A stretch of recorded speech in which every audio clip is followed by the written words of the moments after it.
तारीख आज 26 दिसंबर 2025, दिन शुक्रवार, हिंदी तिथि षष्ठी। और आइए बात करते हैं आज के मुख्य समाचार में देश भर की तमाम बड़ी खबरों पर नजर डालते हैं। देखिए दोस्तों, एक तो आज के दिन को हमारे देश में वीर बाल दिवस के रूप में मनाया जाता है, जब क्रूर मुगलों से भिड़ गए थे 6 और 8 साल के 2 बच्चे, जिन्होंने अपना बलिदान दे दिया था। 2 युवा सिख योद्धाओं की असाधारण बहादुरी के सम्मान में आज के दिन को वीर बाल दिवस के रूप में मनाया जाता है। और ये 2 बच्चे सिखों के 10वें गुरु गोविंद सिंह जी के साहिबजादे यानी उनके बच्चे थे। तो वीर बाल दिवस के मौके पर हर साल देश भर के स्कूलों में अलग अलग कार्यक्रम भी आयोजित किए जाते हैं। और आज प्रधानमंत्री नरेंद्र मोदी भी 26 दिसंबर को इस कार्यक्रम में भाग लेंगे, हिस्सा लेंगे नई दिल्ली के भारत मंडपम में। इस मौके पर यह विशेष कार्यक्रम आयोजित होगा, जिसको संबोधित करेंगे प्रधानमंत्री नरेंद्र मोदी। और इस वीर बाल दिवस के मौके पर देश की राष्ट्रपति द्रौपदी मुर्मू भी प्रधानमंत्री राष्ट्रीय बाल पुरस्कार वितरित करेगी हमारे देश के साहसी युवा लड़के लड़कियों को। चलिए दोस्तों, आगे बढ़ते हैं अपन खबरों में। देखिए बड़ी खबर, अरावली पर्वतमाला बचेगी या विनाश होगा, इस पर भी आज 26 दिसंबर को सुप्रीम कोर्ट में विशेष सुनवाई हो सकती है, क्योंकि अरावली पर्वतमाला के 100 मीटर ऊंचाई वाले नियम पर सुप्रीम कोर्ट में फिर से बहस तेज हुई है। और इस पर मुख्य न्यायाधीश को पत्र लिखकर देश भर से कई लोगों ने चिंता जताई है। और बीते कुछ दिनों से आपको पता होगा, सेव अरावली अभियान भी देखने को मिल रहा है देश भर में। हालांकि अभी एक दिन पहले केंद्र सरकार ने कहा कि अरावली पर्वतमाला पर सभी नई खानों पर, नई माइनिंग लीज पर पूरी तरह से रोक लगाने का आदेश जारी कर दिया गया। केंद्र ने सभी राज्यों को इस संबंध में निर्देश भी दिया है। तो देखते हैं आज सुप्रीम कोर्ट की तरफ से इस पर क्या फैसला आता है, सुनवाई हो सकती है। फिलहाल देखिए अगली खबर, आज से रेलवे में भी कुछ नए नियम लागू होने जा रहे हैं। तय दूरी के बाद बढ़ेगा किराया। जी हाँ, आज 26 दिसंबर से दोस्तों आपका रेल सफर करना महंगा होगा। आपका बेस फेयर बढ़ने से अब आपको लंबी दूरी की यात्रा करने के लिए ज्यादा जेब ढीली करनी पड़ेगी। हालांकि इसमें नियम ये होगा, 215 किलोमीटर तक की ऑर्डिनरी क्लास में किराए में कोई बढ़ोतरी नहीं की गई है, लेकिन 215 किलोमीटर से ज्यादा दूरी पर 1 पैसा प्रति किलोमीटर किराया बढ़ा है। इसके अलावा मेल, एक्सप्रेस और नॉन एसी वाले और एसी क्लास वाले सभी ट्रेनों में चाहे कितनी ही दूरी हो, 2 पैसे प्रति किलोमीटर की किराए में बढ़ोतरी की गई है। ये मतलब अलग अलग कैटेगरी के आधार पर रेलवे ने किराए में बढ़ोतरी की है। तो इस हिसाब से देखा जाए तो दूरी के हिसाब से 216 से 750 किलोमीटर तक के सफर के लिए अब आपको 5 रुपए रेलवे टिकट में ज्यादा देना पड़ेगा। और भी इसी तरह से दूरी के हिसाब से बढ़ोतरी की जानकारी आप देख सकते हैं। हालांकि इसमें रेलवे ने आम लोगों को एक क्लेरिफिकेशन जारी किया कि जिन लोगों ने पहले से ही ट्रेन टिकट बुक कर रखा है तो उनको कोई एक्स्ट्रा चार्ज नहीं देना पड़ेगा। ठीक है, ये किराए में बढ़ोतरी का नियम आज से लागू होने जा रहा है, यानी अब आज से आप नया टिकट बुक करते हो तो उस पर ये किराए बढ़ोतरी वाला नियम लागू माना जाएगा, है ना।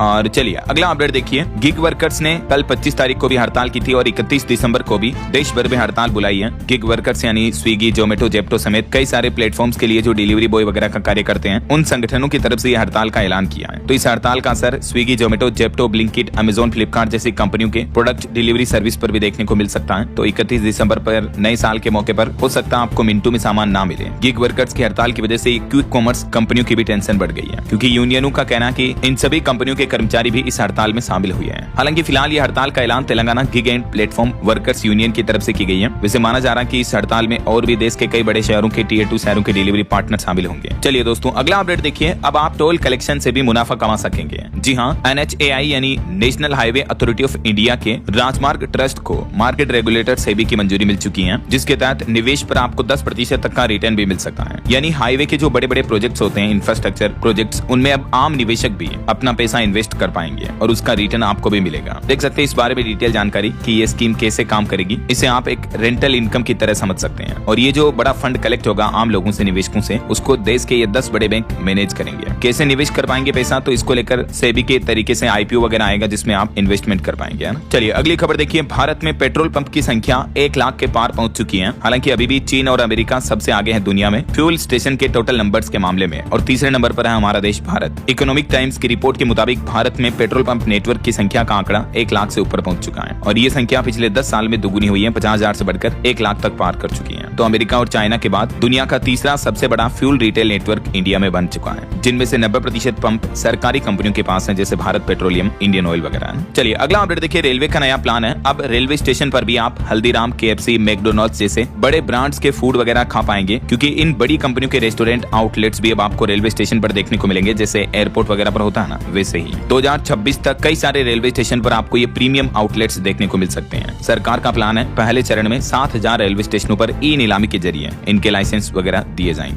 और वहीं खबर आ रही कि पोस्ट ऑफिस की बचत योजनाओं पर ब्याज दरें बढ़ाई जाती है या कम होती है, इस पर भी 31 दिसंबर को सरकार सरकार की तरफ से घोषणा की जाएगी। तो बता दूंगा मैं आपको अपडेट्स। फिलहाल देखिए अगली खबर, केंद्र सरकार ने आंकड़े जारी करते हुए कहा कि 2025 में भारत के वस्त्र क्षेत्र में यानी टेक्सटाइल इंडस्ट्री में अच्छी बड़ी सफलता देखने को मिली है। निवेश और निर्यात में भी शानदार बढ़ोतरी हुई है, एक्सपोर्ट भी बढ़ा है। यानी अमेरिका समेत दुनिया के कई देशों के भारी टैरिफ का असर भी टेक्सटाइल इंडस्ट्री पर इतना देखने को नहीं मिला है। चलिए अगली खबर देखिए दोस्तों, भारत ने एक और बड़ी उपलब्धि हासिल की है। K4 बैलिस्टिक मिसाइल का सफल परीक्षण किया, जो कि पनडुब्बी से 3,500 किलोमीटर की रेंज तक मार सकती है, दुश्मन पर वार कर सकती है। 2 टन न्यूक्लियर पेलोड भी ले जा सकेगी ये मिसाइल। आखिरकार भारत ने बंगाल की खाड़ी में इस न्यूक्लियर पावर्ड सबमरीन INS अरिगाट से हाई रेंज वाली K4 बैलिस्टिक मिसाइल का सफल परीक्षण कर लिया है। अब भारत जमीन हवा के बाद समुद्र से भी परमाणु हथियार लॉन्च कर सकेगा और इस मिसाइल परीक्षण के साथ ही भारत के न्यूक्लियर ट्राइड को बड़ी मजबूती मिली है। इसके साथ ही भारतीय सेना की ताकत और बढ़ने वाली है, क्योंकि भारत को एक और शक्तिशाली मिसाइल आकाश NG भी मिली है। 60 किलोमीटर इसकी मारक क्षमता है। ये 96% स्वदेशी सामग्री से निर्मित है, यानी पूरी लगभग मेड इन इंडिया मिसाइल है, जिसका भी सफल परीक्षण हो चुका है। और वहीं भारतीय अंतरिक्ष एजेंसी इसरो के LVM-3M6 की सफलता पर भी देश ने मनाया जश्न। उपराष्ट्रपति और मंत्रियों ने भी इसरो को बधाई दी। चलिए अगला अपडेट देखिए, सरकार का प्लान है दोस्तों, मिडिल क्लास के लिए 1 लाख मकान बनवाएगी सरकार। जो प्रधानमंत्री आवास योजना के अटके प्रोजेक्ट हैं, उन पर भी 15,000 करोड़ रुपए खर्च किए जाएंगे। सरकार ने ऐसी सभी परियोजनाओं के लिए ये फंड देने का ऐलान भी कर दिया है और नए साल 2026 में मिडिल क्लास के लिए आपको अच्छा खासा इस योजना का फायदा देखने को